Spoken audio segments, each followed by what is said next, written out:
Hello everyone, welcome back to the Bear Perspective channel. Please subscribe and like my videos because today we are diving into one of the most intense developments from the battlefield that has left military observers, analysts, and even political leaders stunned. Ukraine has just struck a Russian ammunition depot, and what unfolded after that strike has opened up a new chapter in the story of this war. This was not just another military incident, not just another explosion in a long list of strikes, but a moment that combined precision, timing, and symbolic weight in a way that few operations managed to achieve. The sheer destruction of the depot and the ripple effects it caused have shifted dynamics on the ground and revealed a lot about the way both sides are approaching this grinding conflict. The initial images that emerged told their own story. A facility that appeared almost untouchable was suddenly consumed by fire and thunderous secondary blasts, sending flames and smoke spiraling upward into the night sky. To the untrained eye, it might look like just another warehouse burning, but those who understand the mechanics of war logistics know that what was inside that building represented weeks, maybe months, of preparation, stockpiling, and the accumulation of critical resources. Ammunition depots are the beating heart of offensive operations, the lifeblood that keeps artillery guns firing and soldiers supplied. By hitting such a target, Ukraine has not only destroyed weapons but also carved into the very core of Russia's ability to sustain its advances. When analysts dissect the strike, they point first to the external aspects. The depot itself was fortified and hidden, covered by layers of defenses that were supposed to deter or intercept incoming attacks. Russian commanders likely considered it a secure hub, and from an exterior perspective, its destruction shows the vulnerability of infrastructure that was previously thought safe. The sheer size of the explosions that followed the initial hit highlights how much was stored inside, and as fire rolled across the facility, it sent a signal that exterior appearances of safety mean little when precision-guided munitions or advanced drone technology can penetrate even the toughest defenses. Inside the depot, the story becomes even more dramatic. Reports from intelligence and witnesses suggest that the depot was not just a minor storage site, but a concentration point for artillery shells, rockets, and possibly advanced systems that were meant to be deployed in the coming weeks. The interior damage cannot be measured only in burned-out walls or collapsed roofs, but in the cascade of detonations that triggered a chain reaction lasting hours. The stockpile that once represented Russia's offensive potential in that sector was reduced to ash and twisted metal. What makes this even more striking is that much of this material had been gathered under the assumption it was safe from reach, tucked away behind defensive lines, yet the strike proved otherwise. The performance of the Ukrainian operation is where the conversation becomes especially significant. The strike was executed with near surgical precision, reaching a site deep inside contested territory. Analysts suggest this may have involved long-range Western-supplied systems like HIMARS or Storm Shadow missiles, or perhaps domestically developed long-range drones adapted for deep strikes. Whatever the system, the performance outcome was undeniable. A single operation managed to cripple a massive stockpile, trigger secondary detonations, and throw Russian logistics into chaos. Performance in modern warfare is often about efficiency, and here Ukraine demonstrated that with one blow it could achieve results equivalent to weeks of smaller skirmishes.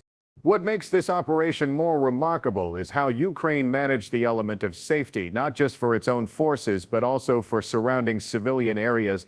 Ammunition depots are dangerous targets capable of unleashing devastating blast waves when struck, yet the strike appears to have been timed and executed in a way that minimized the risk of collateral damage. Ukrainian forces have consistently emphasized precision over indiscriminate fire, and this event is a testament to that principle. The depot erupted with massive force, yet reports so far indicate minimal civilian casualties, suggesting intelligence, planning, and timing all came together to prioritize safety in the midst of destruction.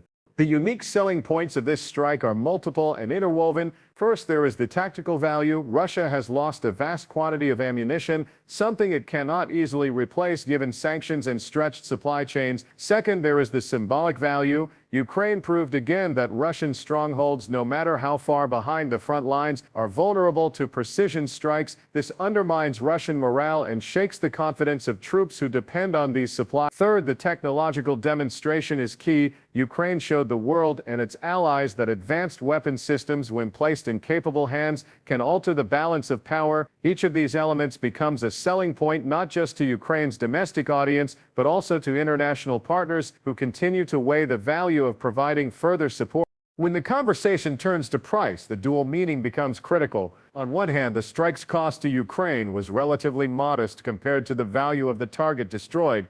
A single missile or drone strike can be worth millions of dollars in damage when it hits the right target, and that is exactly what happened here. On the other hand, the price Russia must now pay is staggering. The destroyed ammunition represented not just financial investment but also months of preparation, transportation, and secure storage. Its loss slows down operations, forces reallocation of resources, and creates bottlenecks in supply lines. Russia must now either move ammunition from further away, risking exposure, or attempt to rebuild stockpiles in areas already under Ukrainian threat. Either way, the price Russia pays goes far beyond money. It is time, morale, and opportunity.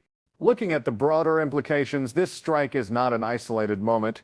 It fits into Ukraine's larger strategy of targeting logistics hubs, fuel depots, command centers, and ammunition supplies rather than simply engaging in costly battles over small strips of land. By systematically dismantling the supply chains that feed the Russian front, Ukraine hopes to erode Russia's ability to sustain prolonged offensives. Each destroyed depot compounds the difficulties, forcing Russian units to stretch thinner and reducing their artillery firepower, which has been one of Russia's strongest advantages throughout the war. The psychological dimension is equally important. Soldiers on the front lines now know that the stockpiles behind them are vulnerable, which creates uncertainty and stress. Another element worth discussing is the global reaction. Every time Ukraine demonstrates the ability to conduct such a precise and high-value strike, it strengthens the argument among its allies for continued or even increased military support. Countries that have provided advanced systems can point to operations like this as evidence that their investments are paying off in concrete results. On the flip side, Russia must explain to its domestic audience how supposedly secure depots can be destroyed so decisively. The propaganda narrative of invulnerability is shattered with every such incident. As the flames from the depot cooled and the smoke drifted into the skies, the aftermath revealed a battlefield that had suddenly shifted.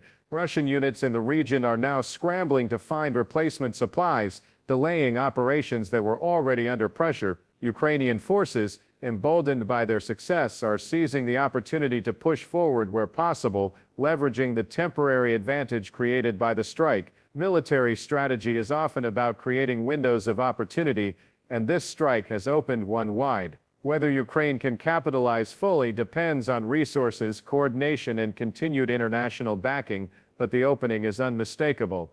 The conclusion to draw here is that Ukraine's strike on the Russian ammunition depot was not just a tactical success but a strategic and psychological one as well. From the exterior destruction that lit up the sky, to the interior devastation that erased months of preparation, to the performance that demonstrated both capability and efficiency, this event checks every box of a successful operation. Safety was prioritized, civilian risk minimized, and the unique selling points, tactical gain, symbolic blow, and technological showcase make it stand out even more. The price Russia now pays both in material and morale is immense, while the cost for Ukraine was relatively low in comparison. This strike reminds the world that modern warfare is about more than brute force. It is about precision, intelligence, timing, and the ability to target the enemy's lifelines rather than just its front line. Ukraine has once again shown that it can think strategically, strike decisively, and achieve results that ripple far beyond the immediate explosion. The war is far from over, but moments like this change the rhythm of the conflict and highlight the resilience and adaptability of Ukraine's defense. So as we wrap up this analysis, remember that every strike tells a story far beyond the blast itself. Ukraine's attack on the Russian ammunition depot is a story of precision meeting opportunity, of weakness exposed in a supposedly strong defense, and of the high-stakes price that comes with sustaining a war of this magnitude. If you found this deep dive valuable, make sure to subscribe to The Bear Perspective, like this video, and share your thoughts in the comments. This conflict continues to evolve, and together we'll keep breaking down the details that matter most.